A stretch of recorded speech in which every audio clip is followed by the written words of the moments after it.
Salve quinta-feira, aquele abraço, bom dia para você.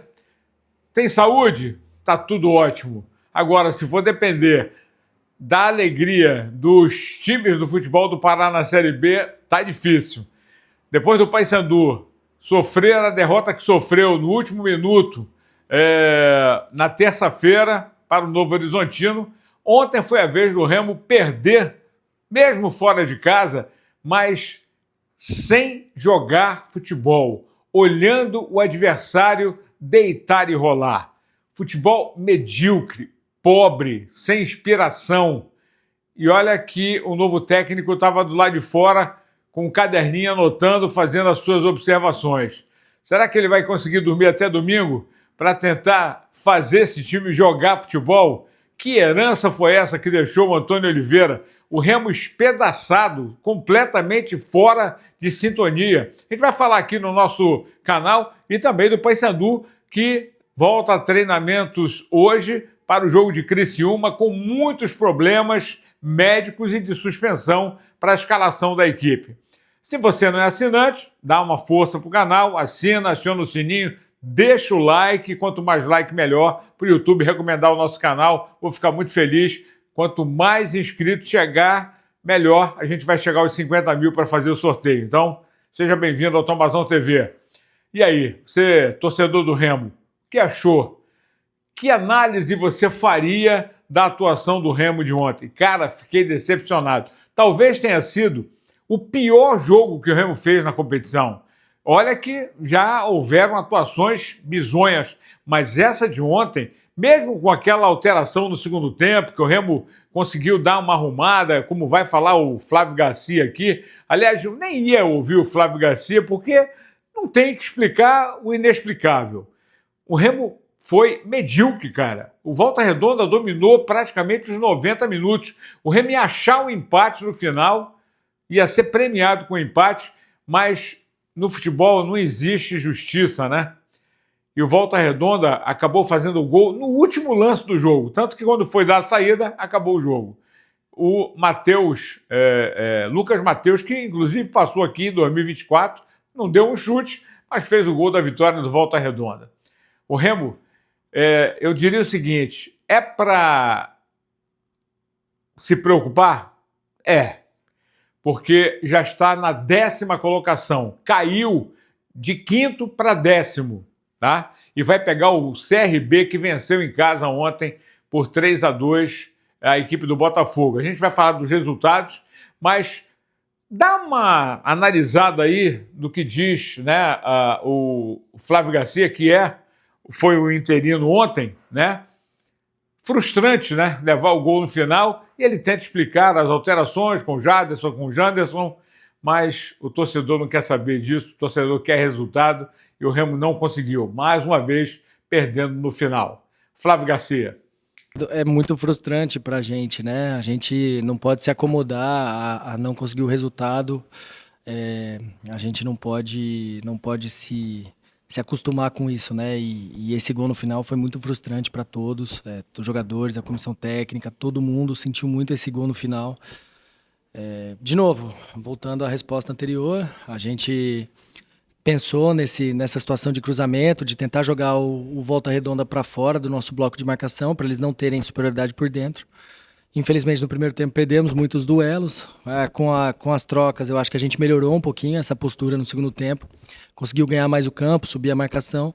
Isso levou a gente a empatar o jogo. A gente ainda teve chance ali com o Diego antes de fazer o gol. Tivemos outra chance com o Janderson.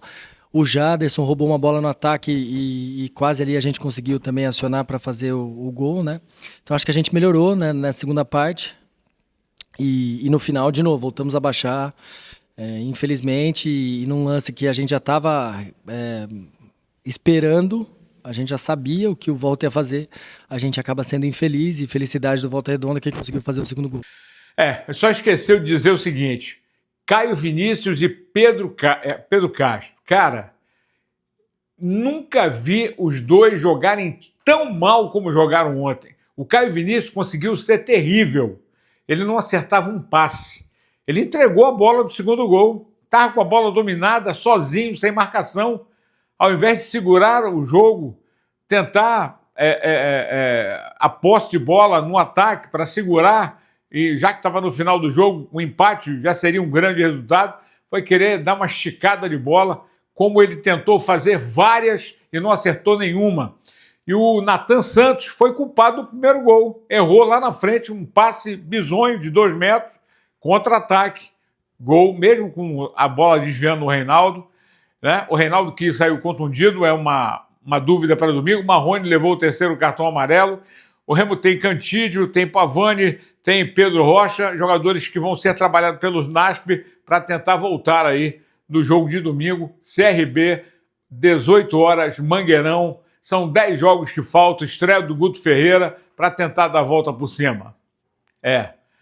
E, por coincidência ou não, em 2021, na mesma rodada, o Remo era o 10º colocado e acabou acontecendo o que aconteceu. Lógico que, longe disso, o Remo tem 6 pontos para fazer em 30 para garantir a permanência em 2026, mas não pode vacilar, não.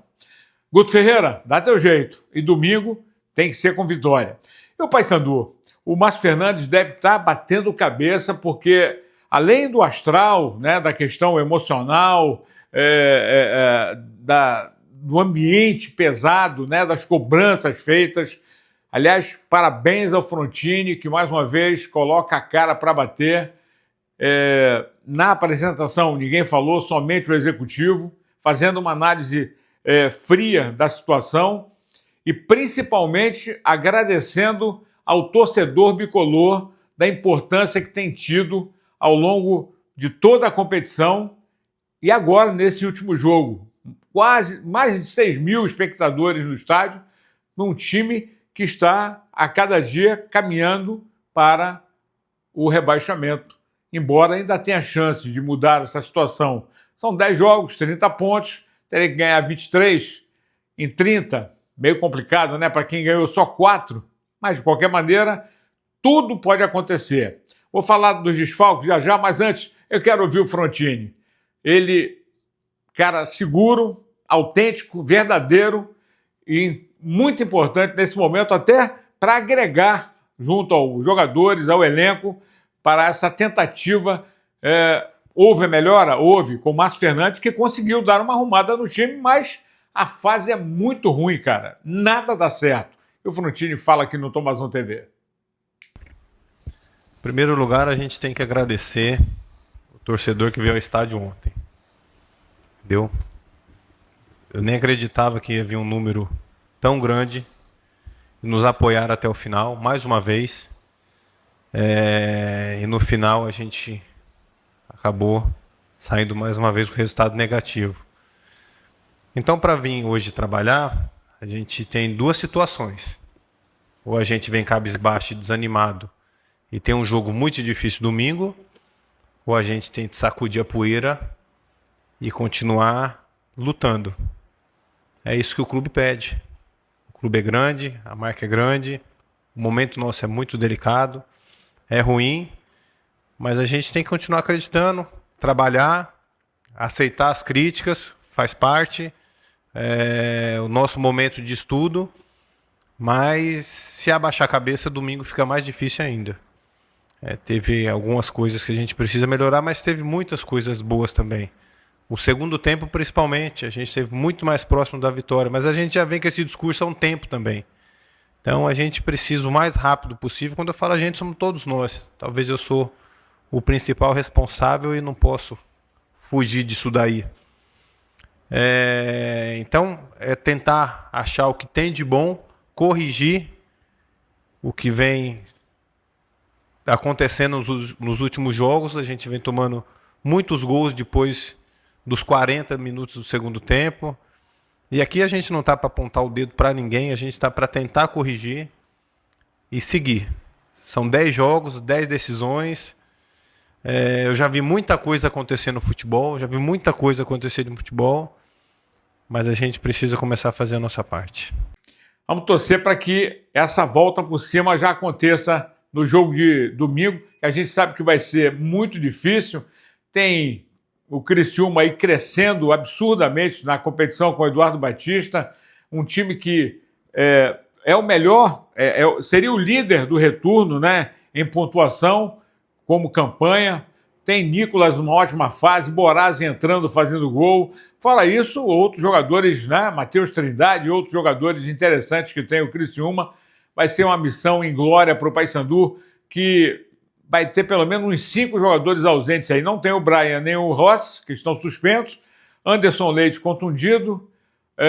O Thiago Heleno fatalmente vai ficar fora. Aí Ronaldo Henrique, tem o Ramon Martinez, Nicola para formar o meio-campo, o Diogo para tentar encontrar o seu melhor futebol, ou reencontrar, né? O Garcês com a sua voluntariedade, a volta do Thalisson na zaga. Aí dá para tentar formar a equipe. Resultados de ontem, né? Só para a gente completar, porque a rodada fecha hoje. O CRB venceu, aliás, o Atlético Paranaense, 5ª partida seguida, venceu lá dentro de São João del Rei 3-0. CRB 3-2 no Botafogo, Vila Nova e o Cuiabá empataram em 2-2. O Operário venceu em casa o Amazonas e o Remo perdeu por Volta Redonda lá no Raulino de Oliveira. Classificação, o Remo caiu para a 10ª colocação. O Operário já passou o Remo com 39 em número de gols marcados, né? Aliás, número de vitórias aqui, como está mais ou menos igual, em saldo de gols, porque estão iguais, né? O Goiás é o primeiro, Curitiba, Criciúma e o Novo Horizontino, se bem que o Criciúma ainda joga hoje, vou falar da rodada, né? O Cuiabá, 5º lugar já está o Atlético Paranaense. Cuiabá, Chapecoense, que joga hoje, CRB, Operário, Remo 10º. O Volta Redonda não saiu da zona, mas colou no América com 30 pontos. 29, o Botafogo, que perdeu para o CRB. Amazonas 27, o Paysandu 22. Tá feia a coisa, não sei o que vai acontecer. Para fechar a rodada, hoje teremos Curitiba e Criciúma. Teremos Atlético Goianiense e América Mineiro, Chapecoense e Avaí. É o que temos. Tá feia a coisa, hein? Agora é esperar o que vem por aí. O Paysandu já viaja amanhã para Santa Catarina. O Remo chega amanhã, chega hoje à noite, né? Só vai ter sexta e sábado para se preparar, com o Guto Ferreira no comando para estrear no domingo contra a equipe do CRB. Tomara que a gente consiga um alento, meio difícil, mas a gente fica torcendo aqui, com certeza. Abraço.